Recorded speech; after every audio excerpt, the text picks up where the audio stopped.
Boa noite! Já estamos começando aqui a nossa transmissão ao vivo no canal do YouTube da Paróquia Nossa Senhora da Luz da Pituba, Salvador, Bahia. Eu quero começar agradecendo a Pastoral da Saúde pelo convite. É um prazer estar com vocês aqui. E talvez o título da nossa conversa de hoje, né? A paróquia tem oferecido esses encontros às terças-feiras à noite, e falar sobre ciência, conhecimento científico, senso comum e na igreja. E eu vi que o card de divulgação dizia que eu sou médico e cientista, né? Então o pessoal deve ter ficado assim, né? A conversa de hoje não vai ser uma conversa muito de evangelização, não vai ser uma conversa muito religiosa, né?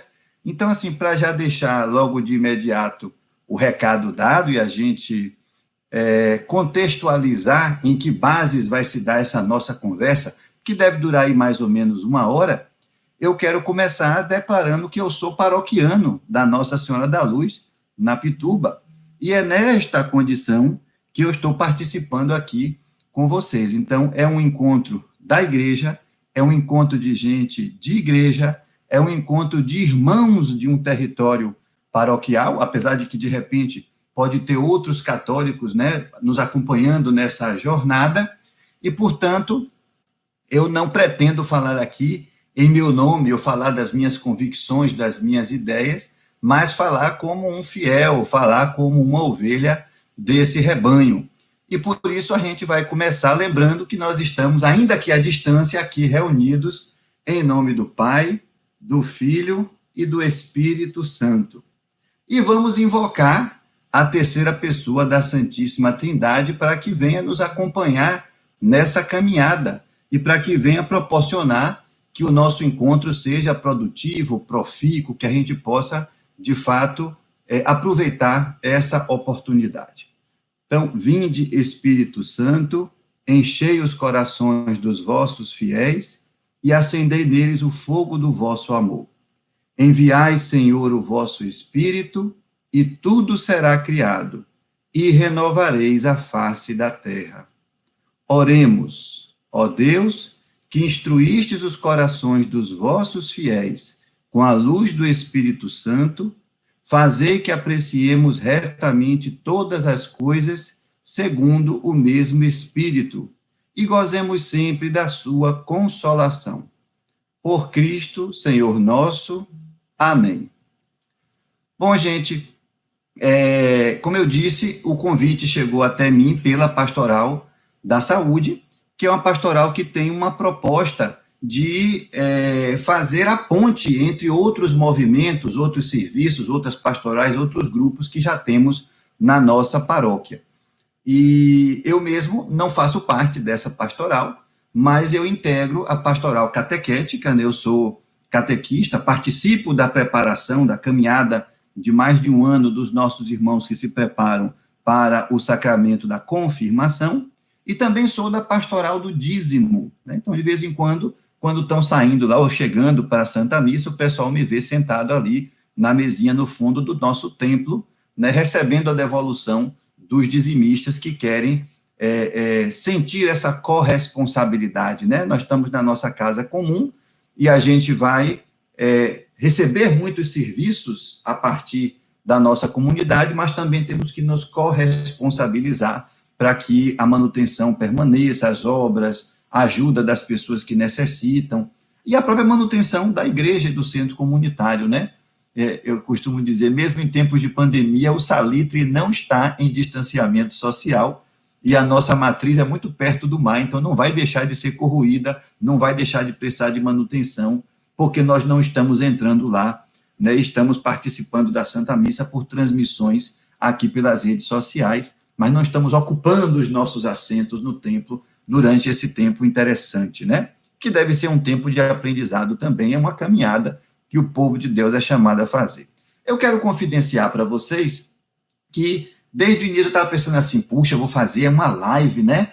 Eu vou vestir uma camisa de manga comprida, vou colocar a gravata, né? Porque tem que me arrumar aqui para fazer isso. E aí, depois eu disse, não. assim, o pessoal já disse que eu sou cientista, né? Eu vou vestido de outra maneira, né? Eu vou mostrar uma outra ideia, vou evocar uma outra situação, né? Tem muita gente que pensa que é um contrassenso que se possa ser cientista e se possa ser uma pessoa de fé simultaneamente. Um dos meus objetivos na conversa de hoje é convencer vocês de que não há contradição entre essas duas condições, entre essas duas características. Vocês viram lá no card que eu sou médico, né? De fato sou, clínico, às vezes eu estou exercendo a minha primeira especialidade, que é a obstetrícia, estou lá partejando, ajudando, fazendo pré-natal, ajudando a parturiente a ter o seu bebê. Eu também sou especialista em medicina legal e perícia médica, sou legista no Instituto Médico Legal Nina Rodrigues e sou especialista em medicina do trabalho. A medicina não é a minha única formação, eu também sou bacharel em direito e especialista em direito processual canônico. E sou licenciado em filosofia, né?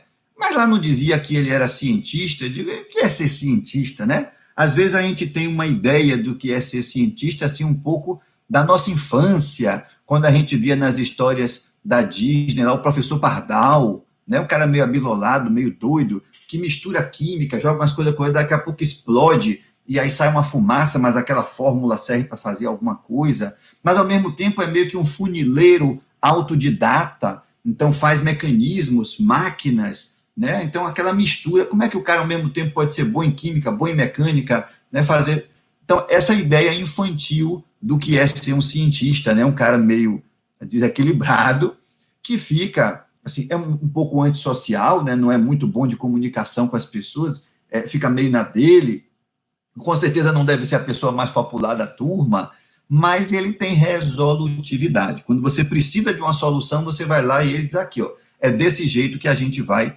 resolver, cria lá uma bebida, um líquido, uma máquina, e aí as coisas acontecem. Se você for para a turma da Mônica, tem o Franjinha, né, que mesmo sendo ainda um adolescente, mas inventa coisas, né, anda com um jaleco branco. Eu pensei em vestir meu jaleco de médico aqui para ficar fantasiado de cientista para você, e depois eu disse, não é por esse caminho que eu vou.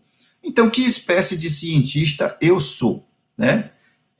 Eu fiz o meu mestrado em saúde comunitária, fiz o doutorado em saúde pública, tanto o mestrado como o doutorado com a área de concentração em epidemiologia. Então, quando eu digo que sou cientista, eu não ando me apresentando assim no dia a dia, né? Vai parecer até meio pedante. Ou o que é que você faz? Eu sou cientista. Né? Todo empolado. Eu não me apresento assim nunca. Né? Eu sou um professor pesquisador. É isso que é ser um cientista. Eu sou professor de universidade. Na universidade, eu não tenho apenas a função de ministrar aulas, eu não ensino só assuntos para os estudantes e aplico prova para ver se eles aprenderam, não é só isso. Eu também tenho a função de fazer pesquisa. E assim, grosso modo, espera-se, não é bem assim que acontece, mas em teoria, quem faz mestrado é mestre, é um divulgador de conhecimento, é alguém que leciona, né, para o nível superior, e alguém que faz doutorado é um pesquisador. No Brasil o negócio é meio estranho, meio diferente, e acaba que o mestrado virou um pré-doutorado, e o mestrado também tem formado pesquisadores, entende? Mas, na verdade, o mestrado nem deveria ser um pré-requisito para fazer o doutorado. Né? Você faria ou mestrado ou doutorado, enfim. Cada país tem um sistema universitário diferente, não é uma coisa muito padronizada. Então, eu sou mestre e sou doutor. E depois eu fiz a livre docência, que é uma coisa que equivale a pós-doutorado, uma titulação de matriz alemã. Nosso sistema universitário brasileiro é muito do modelo francês, então fica um negócio meio híbrido aí, que a gente copiou algumas coisas do jeito francês de fazer universidade, outras coisas, e esse jeito francês chega forte na USP, mas se você pensar aqui na nossa Universidade Federal da Bahia, ela copiou muita coisa de Coimbra, em Portugal, né? E nós temos uma parte dessa tradição que acaba vindo da corrente Humboldtiana alemã, muito focada em pesquisa. Então, assim, o que é ser um cientista, afinal? Né? Eu estou aqui dizendo para vocês que eu posso dizer que sou cientista, embora não o faça correntemente, porque eu sou mestre e sou doutor. Eu tenho doutorado, tenho mestrado. Mas o que é um cientista, afinal? E já emendando a mesma pergunta, O que é ciência, afinal? Né? E aí tem um livro muito bacana de um cara chamado Chalmers, que diz assim, ciência é o que fazem os cientistas. Né? Tem também um teórico, Juan Samarra, é um epistemólogo, ele estuda a ciência. Olha que coisa interessante, né? A filosofia, ela tem uma área, ela tem uma projeção chamada gnosiologia, que estuda o conhecimento, as formas de conhecer, e entre as formas de conhecer, a ciência é uma delas. Né? Então, a gnosiologia aprecia, por exemplo, o conhecimento pela intuição. Talvez vocês mesmos tenham tido já experiências, né? Alguma pessoa da família, algum amigo, que de repente sentiu e não sabia explicar muito bem de onde veio aquilo, né? Mas assim, eu não vou entrar nesse avião, não. E de fato, depois, isso teve algum proveito para a pessoa. De alguma maneira, ela tomou conhecimento de algo que estava acontecendo, ou estava por acontecer, né? E foi bom para ela ter seguido aquele conhecimento, que nem ela sabe explicar direito como é. Então, nós podemos conhecer a realidade pela intuição. É um exemplo que eu costumo dar muito, escandaliza algumas pessoas na universidade, né? Mas eu pergunto assim, alguém aí é católico? Aí tem cada dia menos pessoas dizendo que são católicas mesmo, né? Eu acho estranho falar católico praticante, porque se não pratica, não é católico, é só um rótulo, sou católico, entrei nesse clube, né? Então, assim, praticar é o mínimo. Mas aí eu pergunto assim, tem uma hora lá da Santa Missa que o padre levanta um biscoitinho assim, quando sobe é farinha de trigo, é pão, mas quando desce já é outra coisa. Né? Aí a pessoa, é o corpo de Cristo. Tá, muito bem. E o que é que aconteceu ali? Aconteceu o mistério da transubstanciação. E aí eu pergunto assim para os meus alunos, você nunca ficou com vontade de fazer de conta que comungou, pegar ali a hóstia consagrada e levar para o microscópio para ver se tem fibra muscular? Porque se é a carne, né, se é o corpo de Cristo, vai ter fibra muscular ali, vai ter miócito. Né? E aí o pessoal fica assim escandalizado. Eu, que nunca passou vou profanar o Santíssimo Sacramento, a Corpus Christi chegando aí para a semana, né? Então, a gente não precisa. Quem é católico sabe, sem pedir prova, sabe, sem precisar olhar, sem precisar checar, que ali é o corpo, sangue, alma e divindade de Jesus, o ungido do Pai, né? O Messias, o Senhor. Então, como é que ele conhece essa realidade? Conhece pela fé. Né? Então, a intuição é um jeito de chegar ao conhecimento, a fé é outro jeito de chegar ao conhecimento. Você crê, você acredita, você faz aquela profissão de fé e, por acreditar, você passa a saber. Quanta coisa nós que somos do mesmo rebanho conhecemos, sabemos, temos certeza, pautamos o nosso comportamento, porque nós chegamos a esse conhecimento pela fé. Então, a fé é uma forma legítima de conhecer o mundo, a realidade à nossa volta. Intuição, fé, autoridade. Eu tenho uma filha de 9 anos e uma filha de 8. Na idade que elas estão agora, quando eu digo uma coisa, já começam a aparecer os porquês, né? Aí eu tenho que explicar melhor, puxar o fio da meada, tomar cuidado para não cair em contradição. Mas houve uma idade em que eu era o super-homem para elas, né? Então, assim, papai falou, tá falado, não se coloque em dúvida, né? Então, assim, quanta coisa minhas filhas e todas as crianças aprenderam por um argumento de autoridade. Se foi mãe que falou, se foi pai que falou, então e acabou-se. Né? Eu me lembro de Maria Clara, minha primogênita, nunca tomou um choque elétrico na vida. Né? A gente botando aquelas tampas nas tomadas em casa quando era pequenininha, quando começou a engatinhar, mas ela gostava de ir na direção de uma tomada, e aí, quando ela chegava perto, ela olhava para trás e ficava esperando um adulto ver. Quando o adulto olhava para ela, aí ela abria aquele sorriso e dizia, dá choque. Mas como é que ela sabe que dá choque? Veja, quando ela diz que a tomada dá choque, ela está enunciando uma verdade que ela não teve experiência. Ela nunca botou o dedo lá dentro para ver se dá choque. Mas ela conhece, é verdade, ela está dizendo que ela pauta o comportamento dela com base nisso, e ela até demonstrava um grande prazer em exibir para as pessoas, olha como eu sou sabida, olha como eu conheço essa realidade, que isso aqui dá choque, né? Aquilo divertia a criança.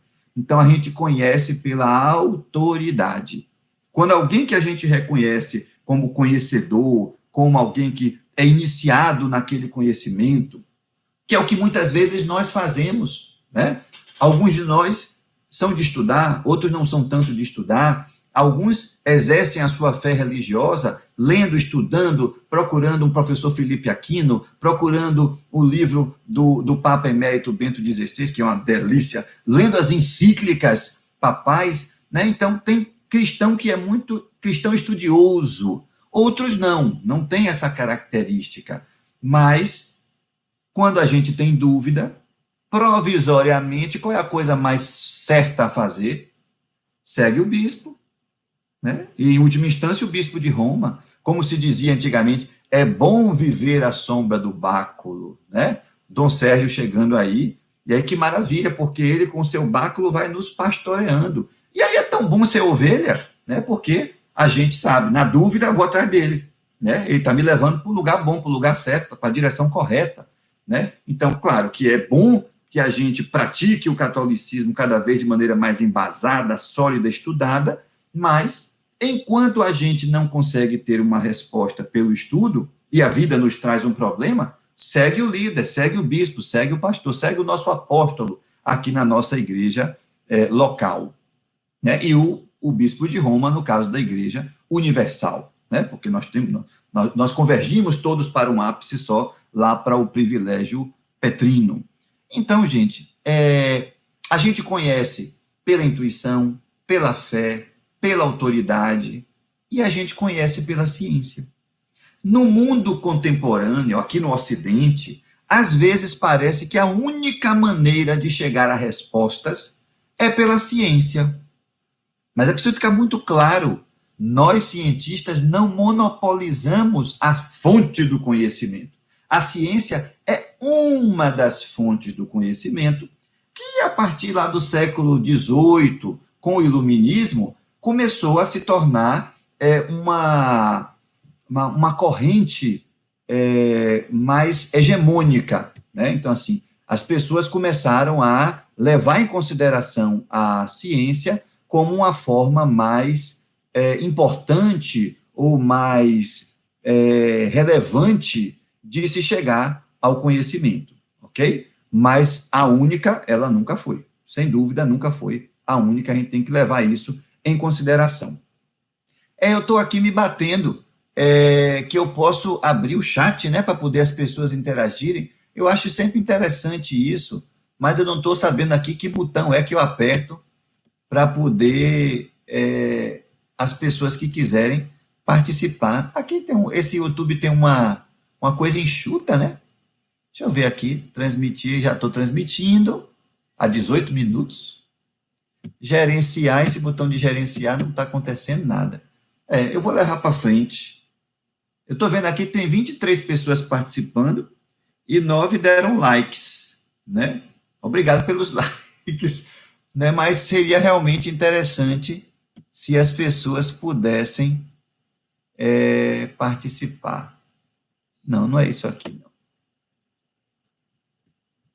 Gente, eu acho que eu vou ficar devendo essa questão da participação de vocês. É assim, né? A gente vai aprendendo, não se pode fazer tudo de uma vez só. Vamos lá. Então, veja, a ciência não é a única forma de chegar ao conhecimento, né? Já ficou bem claro isso. Mas a gente se acostumou aqui no nosso meio a achar que ela é, se não a única, algumas pessoas têm essa ilusão, de que ela é a principal ou de que ela é a mais importante, né?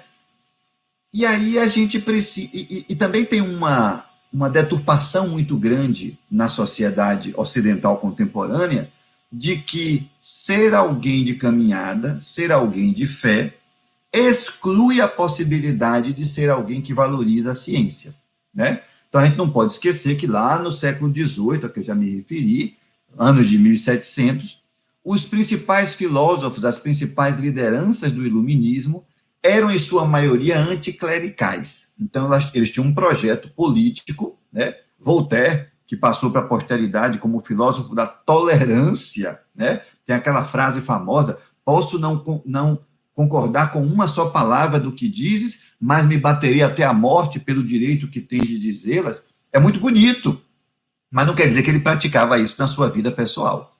Voltaire chamava a Santa Madre Igreja a infame, né? E ele fez vários movimentos tentando mesmo cortar a cabeça da Santa Sé e desautorizar e que ninguém mais seguisse o que ele achava que era uma enganação lá de Roma, né? Então, não vou dizer do Vaticano, porque não existia o Estado do Vaticano, a cidade do Vaticano, esse é do Tratado de Latrão, com Mussolini muito depois. Mas a Santa Sé ficava numa posição muito ruim na cabeça dos iluministas. E por isso, fica essa ideia, né? Há um projeto que vende o cristianismo em geral e o catolicismo em particular como inimigo da ciência, como obscurantista, como medieval, como algo que tende à treva, que é castrador, que não quer deixar a gente pensar. Olha, só quem não gosta de pensar é que pode chegar a essa conclusão, né? Porque quando você vê um Agostinho de Hipona, lá nos anos, sei lá, de 500 e tanto, depois de Cristo, reinterpretando a doutrina de Platão, trazendo a filosofia, quando você vê um monstro como é Tomás de Aquino, lá em 1200 e pouco, reelaborando o aristotelismo, né?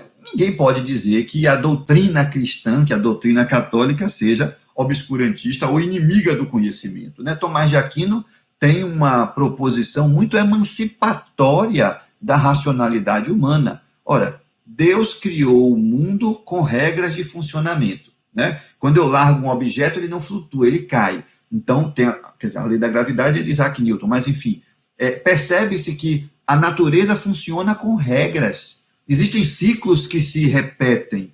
Então, o grande arquiteto, o grande criador, fez as coisas com regras e nos deu um intelecto que nos permite perscrutar essas regras, entender como as coisas funcionam. Logo, agrada ao Senhor que usemos a nossa racionalidade, que usemos a nossa inteligência para entender as regras da criação, né? Então, assim, isso é trazer de volta Aristóteles, né? Aristóteles era muito materialista, não no sentido marxista, mas de alguém que procura a realidade no que nos cerca, enquanto que Platão era mais idealista, era mais da abstração.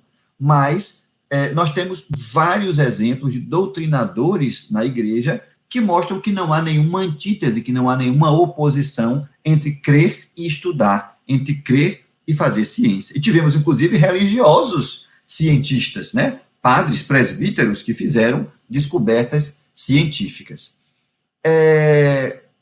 Não posso deixar de falar de São João Paulo II, né? Que escreveu aquela encíclica maravilhosa, Fides et Ratio, né? Fé e razão, mostrando, inclusive, que a fé e a razão são como que dois pulmões, né? Que oxigenam, que fazem viver a nossa catolicidade. Então, de maneira alguma, é necessário você abjurar a ciência, você não querer o conhecimento, para que você possa ser, de fato, um cristão, ser alguém que professa a fé católica, de jeito nenhum. Bom, e onde é que eu quero chegar com isso tudo? Nós estamos em tempo de pandemia. E nós vivemos um tempo de redes sociais, né? Então, vários de nós participam e estão em redes em que o tempo todo estão chegando informações, ou desinformações, talvez, né? Então, chegam para nós esses inputs aí, chega um bocado de notícia, e algumas nos fazem palpitar, né? Eu fiz tudo errado, eu vou me contaminar o coronavírus, e a pessoa não sabe mais como... Descobrimos que a gente não sabia lavar as mãos, né? Foi tanto filminho que eu recebi lá no mês de março, não tem que lavar a mão assim, assim, assim, tem que levar tanto tempo, e aí mostrava lá a tinta, e que se fizer daquele jeito, a tinta não pega em tudo, né? Então, aí a gente reaprender que a gente viveu, né? Entre nós aqui tem pessoas de 20, 30, 40, 50 anos, levou esse tempo todo sem saber lavar as mãos, foi aprender agora como é que lava as mãos. Aí chega as compras do mercado, o que é que faz? Né? Álcool a 70, eu vou usar álcool absoluto. Não, mas tem que ter um pouco de água para hidratar, senão o álcool não faz o efeito que você quer. né? E se eu deixar o que não é perecível ali no canto? Em quantos dias o coronavírus deixa de viver sozinho e eu já posso manipular aquilo? Como é que eu chego em casa? Como é que eu saio de casa? Ah, eu mesmo trabalhando no IML, eu fico parecendo um esquimó, né? Aí bota aquela roupa de Taivê que dá para suar ali dentro daquele negócio e bota a máscara N95 e bota o face shield, né? E fico parecendo um bonequinho lá de gelo no iglu e me preocupando. E quando eu for tirar isso, será que na hora que eu tirar eu não me contamino, né? Então, assim, nós temos o conhecimento científico e temos o senso comum. O que é senso comum? Senso comum é aquilo que é uma forma de conhecimento que já se cristalizou, que já se consolidou e que muitas pessoas pautam os seus comportamentos com base naquilo, né? Então, assim, se é verdade ou se não é, se é um conhecimento válido, se sustenta ou se é uma crendice, não importa. O fato é que virou comum, né? Então, em várias localidades, em alguns momentos no tempo, todo mundo acredita naquilo, todo mundo incorpora aquilo à sua vida, né? E vai daquele jeito, né? Então, é senso comum. Na verdade, gente, todas as formas de conhecimento, elas têm uma vontade louca de virar senso comum, né? Olha o que é que os cientistas mais gostariam, né? Que as suas descobertas fossem logo divulgadas para todo mundo e que todo mundo passasse a pautar a sua vida com base nessas informações e nessas descobertas, né? Então, quando uma autoridade diz é para fazer desse jeito, imagine Moisés lá, né, 40 anos para poder atravessar o deserto do Sinai e chegar em Canaã. Como foi difícil para Moisés inculcar no povo hebreu a doutrina que Javé passava para ele, né? Então, assim, não foi fácil, né? E não demora 40 anos para atravessar a península do Sinai, nem na caravana, né? Mas era o tempo da pedagogia para poder Moisés ensinar para o povo o que o povo precisava aprender antes de entrar em contato com os outros povos que estavam lá na Terra Prometida.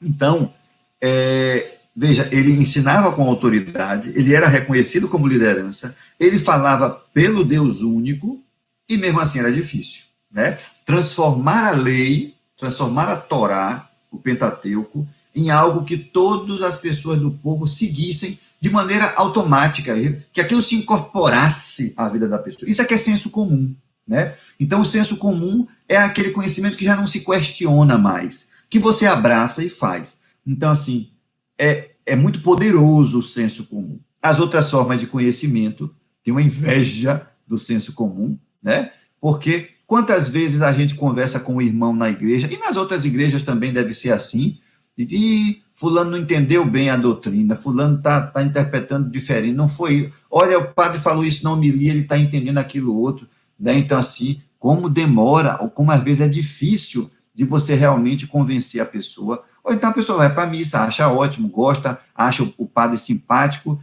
mas quando sai na rua ali no estacionamento da paróquia já está fazendo um bocado de coisa anticristã. Ué, mas entrou por uma orelha e saiu pela outra, então não virou senso comum, né? Virou uma coisa formal que quando ele está ali plantado, sabendo que a comunidade está ali olhando para ele, ele se comporta como se espera. Quando baixa a guarda e não se sente mais que está naquele... Aí volta a fazer aquilo que é voluntário, né? Então, assim, a autoridade, a fé, a ciência e a intuição, menos, gostariam, em vários momentos, de ganhar o status de senso comum, né?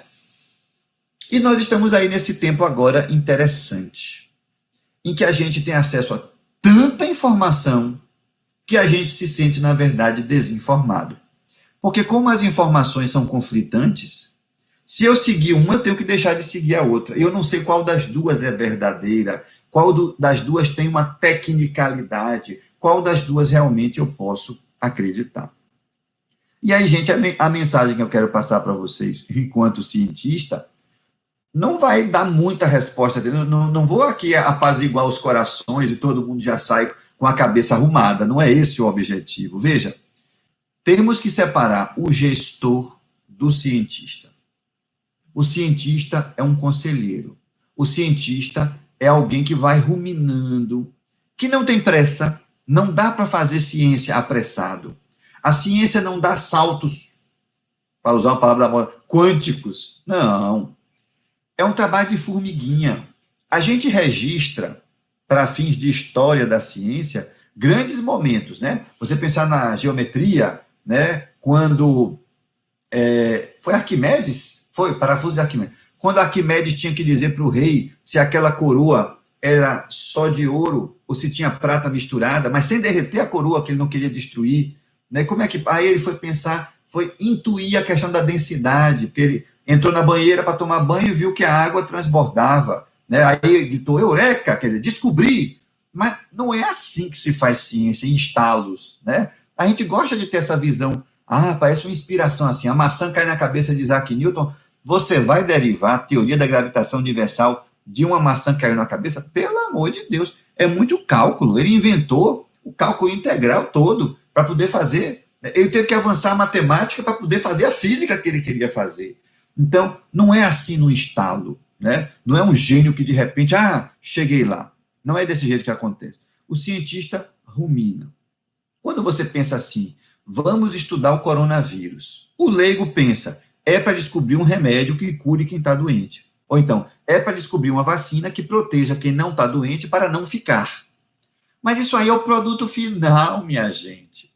Antes disso, tem muita pesquisa de laboratório, de bancada, que vai levar à publicação de um artigo científico escrito numa língua muito técnica, num jargão, que só quem entende é a laia que faz aquilo, é só o pessoal daquele petit comité ali, né, os iniciados, né, e que muita coisa vai se publicar sobre aquilo sem ter nenhum reflexo prático, sem resolver nenhum problema concreto. Né? Os cientistas, nós, para conosco mesmos, nos damos prêmios, fazemos homenagem, né? Eu tenho tantas publicações, sim. E dessas publicações, quantas resolveram o problema de alguém? Por enquanto. Inclusive, tem pesquisa pura e pesquisa aplicada. A pesquisa pura só tem um objetivo: fazer avançar o conhecimento humano. A pesquisa aplicada, essa sim, você aplica para resolver problemas. Então, descobrir uma vacina, descobrir uma medicação curativa, é pesquisa aplicada. Mas antes de chegar lá, tem muita pesquisa pura. E mesmo quando já é pesquisa aplicada, você primeiro vai querer dizer qual é a estrutura daquele coronavírus. Se ele é muito mutante ou pouco mutante. Olha que a gente toma vacina para influenza todo ano. Todo ano é uma vacina nova. Por quê? O vírus da influenza, o vírus da gripe, é muito mutante. A vacina que nos protegeu no ano passado não protege mais esse ano, porque o vírus mudou. E o coronavírus? Ele é um vírus estável, pouco mutante, como o vírus da catapora, né, a varicela, do sarampo, da cachumba, essas doenças que você só tem uma vez na vida e aí fica imune, ou então vacina e fica imune, né? Aí toma lá 1, 2, 3 doses, um reforço e acabou-se. Não, influenza não é assim. E aí o coronavírus se parece mais com o quê? Ele é estável como o vírus da varicela ou ele é mutante como o vírus da influenza? Precisamos saber disso. Porque não adianta desenvolver uma vacina sem responder a pergunta: essa vacina vai ser dada como? Uma vez na vida? Ou uma vez em um reforço? Ou todo ano vai entrar no calendário como a da gripe? E a da gripe é dada para quem? Para idoso, gestante, criança até 2 anos de idade, presidiário, indígena, portadores de doença crônica, profissionais de saúde. Tem que ver com o grupo de risco. Porque não tem dinheiro para dar para todo mundo. Né? Então a gente tem que fazer escolhas. Como é que vai ser a vacina do coronavírus? Entende? Então, assim, a ciência vive de responder uma pergunta de cada vez. Né? Não é como nas histórias em quadrinho, né? Que você chega lá, pronto, está aqui a solução. Me dê aqui umas horas, fica lá na bancada, né? Tio Patinhas esperando, o Pato Donald esperando, e o professor Pardal chega aqui, tá. Não, na realidade não é assim. Né? E também, como dizia João Cabral de Melo Neto, né? Um galo só não faz um amanhecer. Então, um galo canta aqui, outro canta acolá, e dizendo no poema, né? Que cada galo cantando, dando sua participação, é que faz o sol se levantar. Então, o nascer do sol não vem do cantar de um galo, mas de muitos. É um trabalho em equipe. A ciência é assim, né? Então, assim, cada cientista coloca um tijolinho e no final você tem uma parede. Essa parede não é levantada da noite para o dia. Não temos como oferecer isso. Então, Vamos separar o que é a função do cientista e o que é a função do gestor, do líder. Tem alguém que está exercendo o poder político-administrativo em nome da coletividade. No nosso meio, essas pessoas estão nessa função porque foram eleitas, né? Então, não vamos esperar substituir. Nós não estamos aqui numa cientocracia. Platão queria isso, né? O rei filósofo. Queria que naquele tempo o cientista era filósofo. Todos os conhecimentos eram filosofia. O que hoje a gente chama de biólogo, geólogo, geógrafo, historiador, tudo isso, matemático, tudo isso era filosofia, né? E Platão queria que o filósofo mandasse na sociedade. Não conseguiu, né? Pelo contrário, em alguns lugares o pessoal ridicularizava o filósofo como sendo alguém do mundo da lua, que cai no buraco, não vê por onde anda, né? Fica abstraindo tanto que não toma decisões pragmáticas, né? Então, aqui talvez nos ajude um pouco essa visão estereotipada do cientista, né? O cientista não está aqui para dar ordens, não está aqui para emanar comandos, ele está aqui para responder perguntas de pesquisa. Saber propor uma pergunta de investigação e direcionar o método adequado para conseguir responder essa pergunta é a função social do cientista. É o que eu faço, é o que me faz orientar trabalhos de estudantes, publicar artigo científico, né? E vocês nem sabiam que tem gente que está assistindo que me conhece, me vê na missa, senta do meu lado, vai devolver o dízimo quando eu estou lá, né? E não sabia que eu faço isso, né? Porque é uma coisa que fica lá no meu mundinho de cientista, né? Para as outras pessoas aparece muito mais o fato de eu ser médico, né? De eu ser um curandeiro, do que o fato de eu ser um cientista. Então, o que é que pode ficar para nós dessa nossa conversa? Já estamos nos encaminhando aqui para os 19 minutos finais. Gente, Humberto Eco disse que as redes sociais deram um palanque para o idiota, né?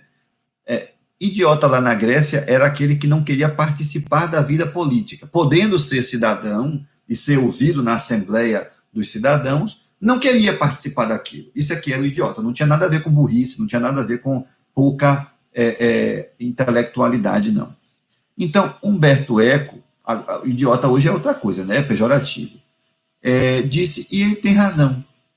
Porque antes, você podia ter suas opiniões, essas opiniões podiam ser completamente erradas, né?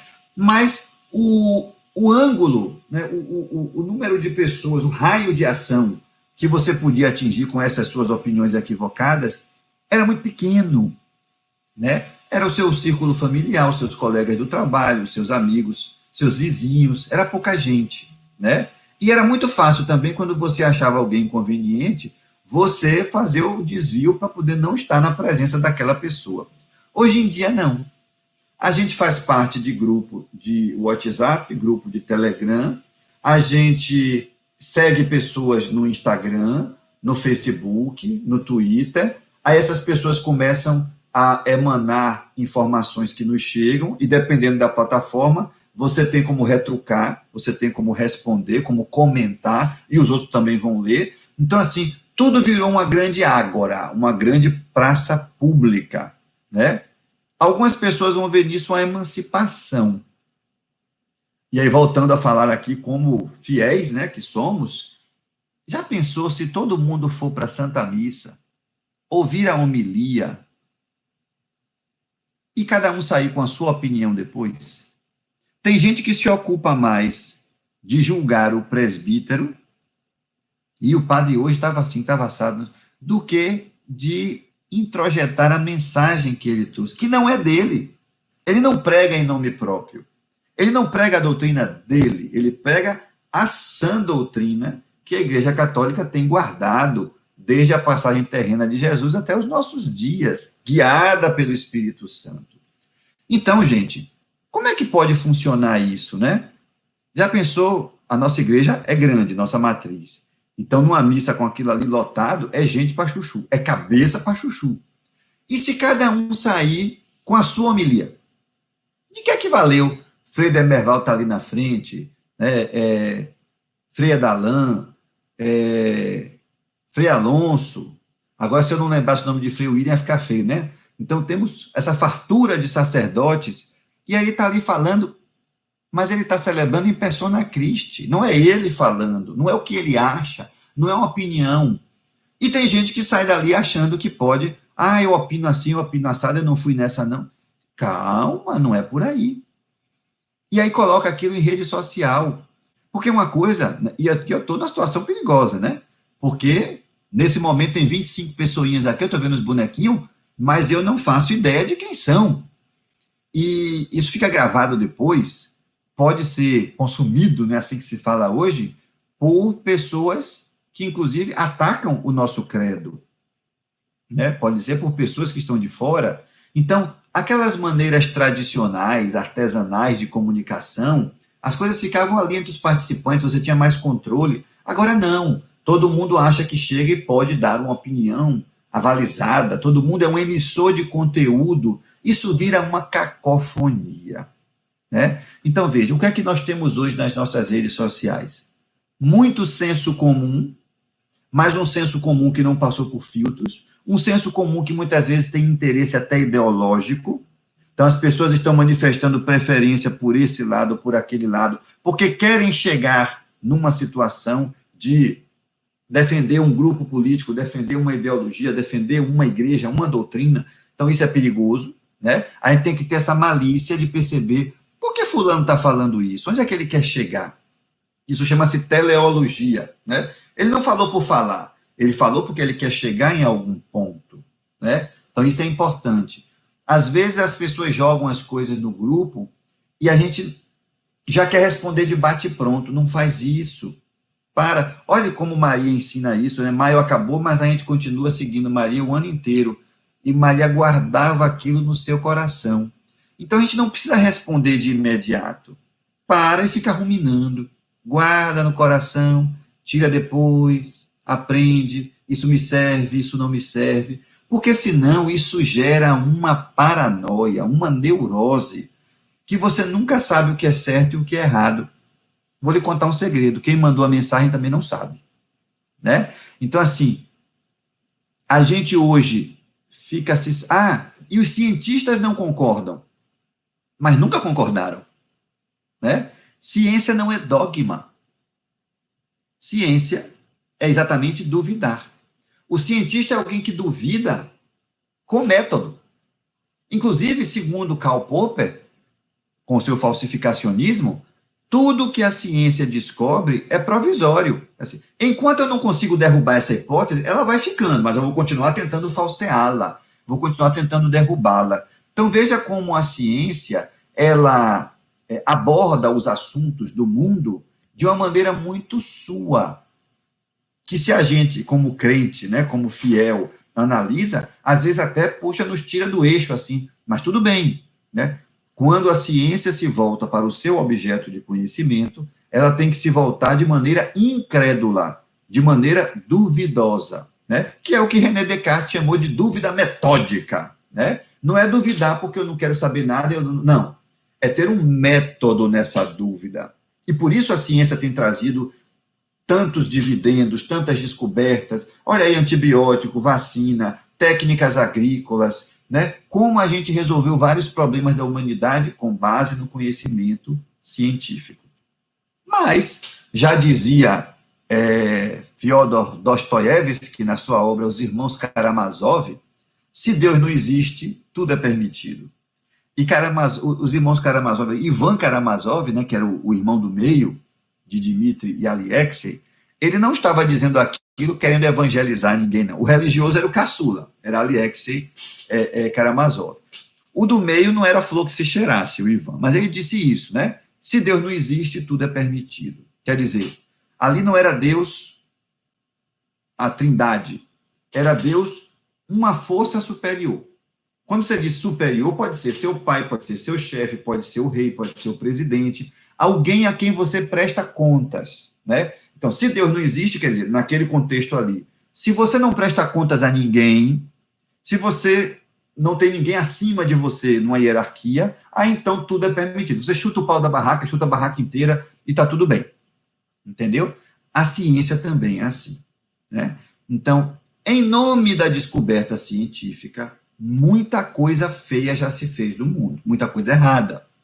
E por isso a gente tem o Código de Nuremberg, a Declaração de Helsinki da Associação Médica Mundial, e aqui no Brasil a Resolução 466 de 2012 do Conselho Nacional de Saúde, regrando de maneira ética o que é que um pesquisador pode e o que é que um pesquisador não pode fazer como participante de uma pesquisa, certo? Eu mesmo participo de 2 comitês de ética em pesquisa de 2 instituições de ensino superior.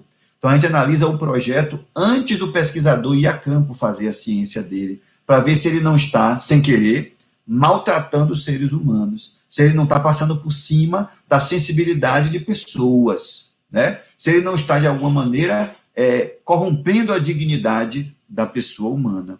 Porque, às vezes, o cientista está tão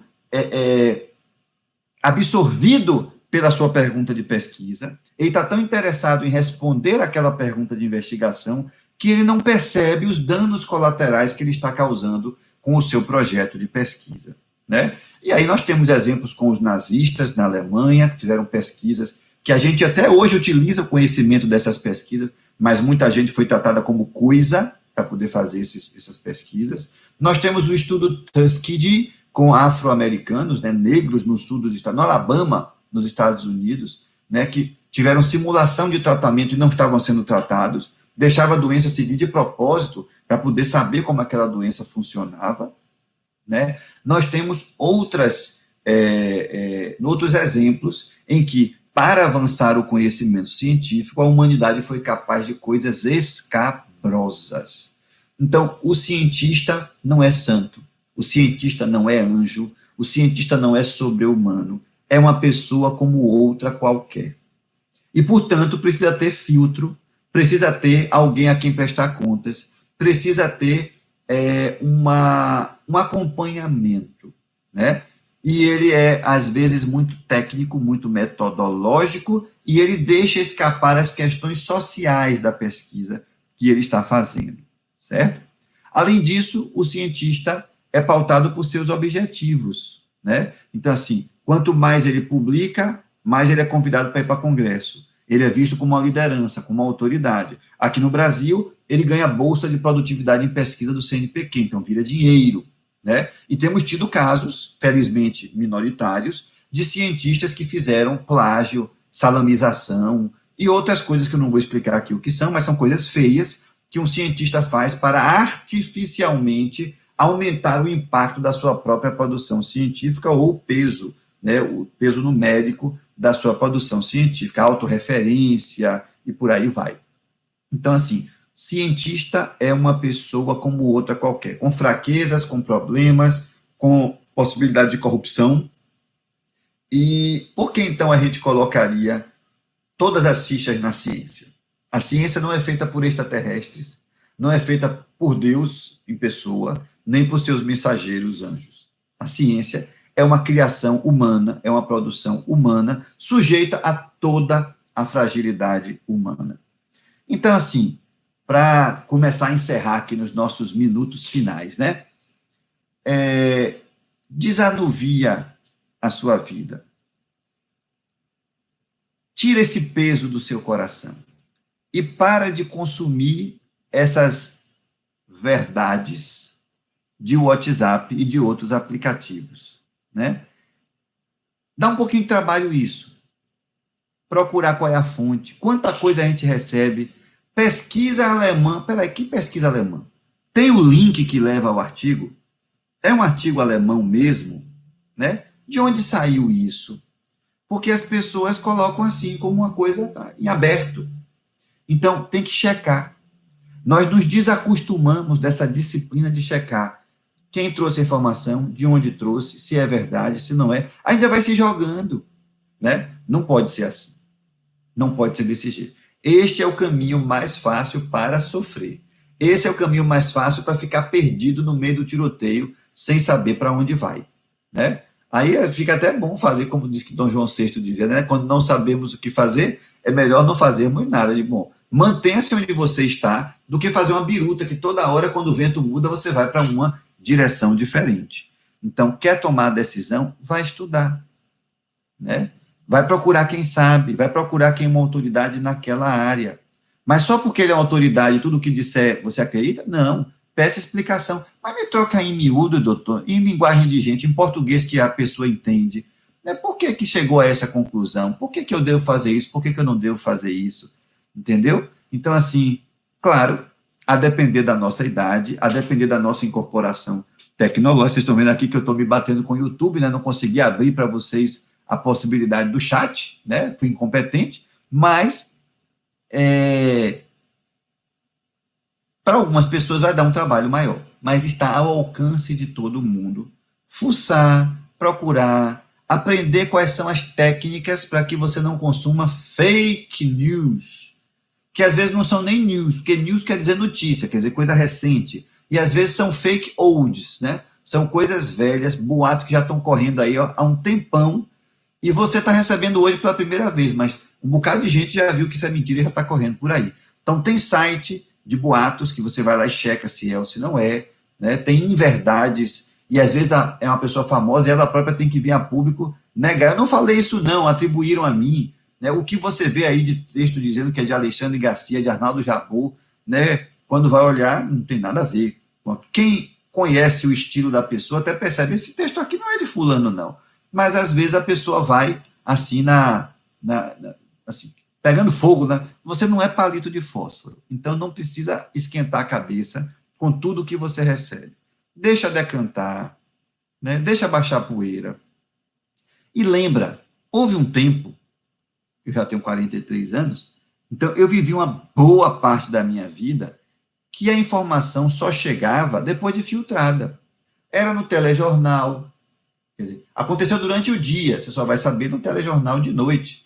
Se acontecesse mais tarde, era naquele jornal lá de 11 horas da noite, que eu já era criança, nem estava mais assistindo, né? Aí ia sair na manchete do jornal de papel no dia seguinte, já bem elaborada, rearrumada. Ia sair na revista semanal no próximo fim de semana. Então, assim, tinha coisas que já tinha até passado, nem saía depois, nem pautava, porque ao longo da semana se percebeu que aquilo não era o que parecia, né? A gente tinha esse vagar, a gente tinha esse tempo para ir deixando vir o que é que nem vale a pena dar nossa atenção e o que é que vale. Então, cuidado, que o senso comum é avassalador. E às vezes as informações do senso comum chegam para nós travestidas de ciência, mas não são ciência de verdade, né? E não vão nos ajudar a tomar decisões para a nossa vida pessoal.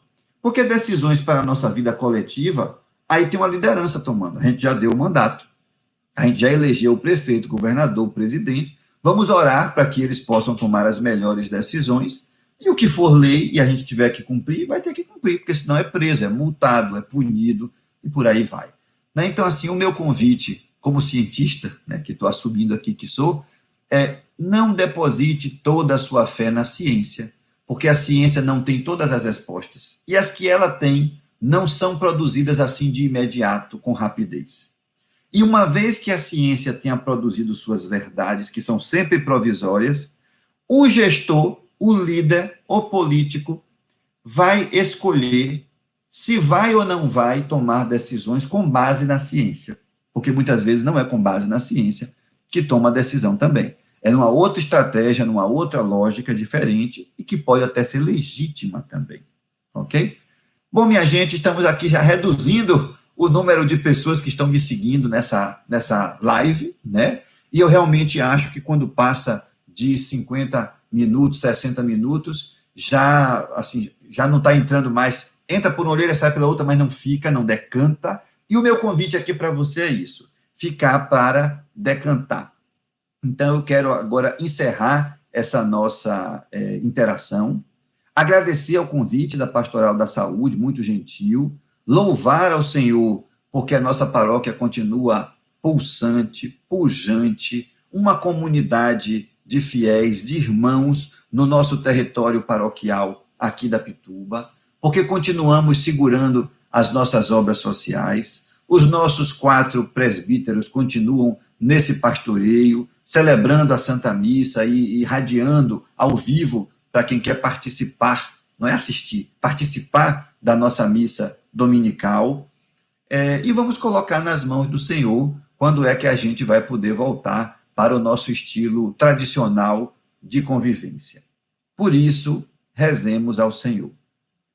Bom, como o chat não abriu, não posso convidar vocês para orar junto comigo aqui, né? Estou orando de maneira solitária, então, desde já, peço que nosso Senhor Jesus Cristo leve em consideração as preces que ficaram aí nos corações de cada um dos participantes e que possa Nossa Senhora nos cobrir com o seu manto sagrado e que essas candeias da nossa padroeira possam iluminar o nosso caminho durante esse período aí conturbado, que para nós é uma grande novidade e que nenhum de nós estava preparado para passar por isso, mas pode também ser um período de deserto, um período de preparação, um período de catequese para uma fase mais iluminada que vem aí à nossa frente. E para encerrar, vamos aqui voltar o nosso olhar para Nossa Senhora. Ave Maria, cheia de graça, o Senhor é convosco. Bendita sois vós entre as mulheres, e bendito é o fruto do vosso ventre, Jesus. Santa Maria, Mãe de Deus, rogai por nós, pecadores, agora e na hora de nossa morte. Amém. Gente, muito obrigado por vocês estarem aqui acompanhando essa nossa atividade. Estivemos aqui reunidos e vamos permanecer sempre em nome do Pai, do Filho e do Espírito Santo. Amém.